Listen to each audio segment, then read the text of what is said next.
A gente conversa agora com o especialista em relações internacionais e professor Marcos Vinícius de Freitas. Marcos, o que esperar do encontro entre Lula e Xi Jinping, já que a eleição de Donald Trump empurra o presidente Lula para uma maior aproximação com a China, ou ele deve se manter isento ali, meio que imparcial, já que são duas potências mundiais? Muito bom dia. Bom dia, é um prazer conversar com vocês hoje. Como a gente estava vendo na reportagem anterior, a questão da guerra, você vê que o mundo está numa situação complexa de transição na questão da hegemonia internacional. Por um lado, desde a década de 40, nós temos aí tido os Estados Unidos à frente do sistema internacional, mas a impressão que a gente tem é que, de alguma forma, os norte-americanos abusaram um pouco desse sistema e criaram aí uma série de conflitos em várias partes do mundo. É nesse sentido, é nesse processo que você observa a ascensão da China como a grande potência global. E o mais interessante é que, como a China pretende ser uma representante do Sul global, quando ela olha para o outro lado do mundo, quando ela olha para o Ocidente, o país que ela vê é o Brasil. Não é a Índia, não é nenhum outro país, não é a África do Sul, mas sim o Brasil. E isso é em razão de uma série de complementaridades que você tem entre as duas economias.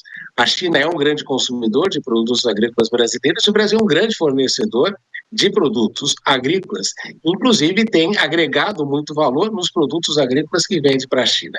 Então, o que nós notamos é que existe aí aquilo que os chineses gostam de dizer, uma parceria ganha-ganha, em que o Brasil se beneficia da China e a China também se beneficia do Brasil. Nos últimos 15 anos, conforme até um artigo publicado pelo presidente Xi Jinping hoje num dos jornais brasileiros, ele fala justamente a respeito destes 15 anos em que a China aumentou extremamente o seu capital de investimento no Brasil e também a questão da importação. Então, o encontro dos dois tende a solidificar isso. Obviamente que a gente vê essa questão do Donald Trump sendo eleito presidente dos Estados Unidos e talvez tenha aí um relacionamento mais complicado com o Lula, ou tivesse um relacionamento melhor com o anterior, mas o que a gente nota, e é importante enfatizar, é que as relações são entre países, não é? E nas relações internacionais, seja Trump, seja qualquer presidente nos Estados Unidos, ou mesmo no Brasil, é aquilo que a gente fala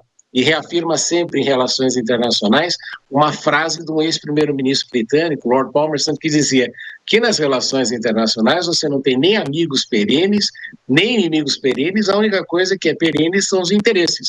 E na relação Brasil-China, os interesses mútuos são muito elevados e sim, a China vê no Brasil como um parceiro muito importante na América Latina e principalmente no Ocidente. Professor, a gente vai agora com os nossos comentaristas. Primeiramente, o Diogo da Luz faz a pergunta. Muito bom dia, professor Marcos.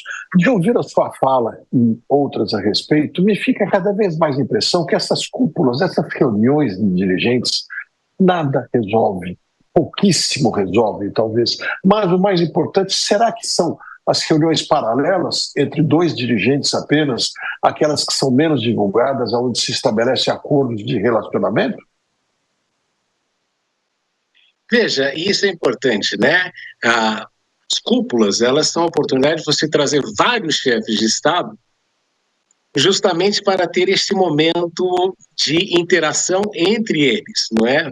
Aquelas reuniões são muito protocolares quando você observa os chefes de Estado, mas existem também horas em que eles estão em portas fechadas e aí eles podem sentar e conversar mais a respeito dos problemas que lhes são atinentes. E é importante de enfatizar que muitos problemas que nós temos são globais. Por exemplo, nesta cúpula, o presidente Lula volta à questão da fome global, um assunto que ele falou muito a respeito no seu primeiro mandato e que, por incrível que pareça, é um problema crescente no mundo, particularmente depois da pandemia da Covid-19. Então, o que a gente nota é que estas cúpulas podem dar a impressão de que não se chega muito à conclusão.